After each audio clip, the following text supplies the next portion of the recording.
Line, একটা line main line. ওই একটা দাম বাজার দিয়ে দেখে ভাতের দিয়ে করে দিই ওদেরকে। এই হইলো অবস্থা।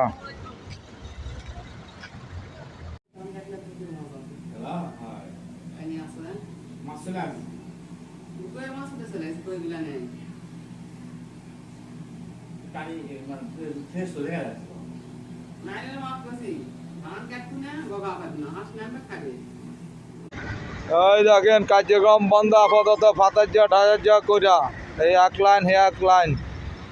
বর্তমানে স্কেলে জাম হইয়া রয়েছে। এ হইল খবর। লক করি ড্রাইভার সব লক এখান থেকে। আমরা বহুত চেষ্টা করি, ড্রাইভার আমাদের কথা শুনতেছে না। বর্তমানে স্কেল খালি, এখানে লক খালি স্কেল, মেন রোড 2 নম্বর স্কেলে।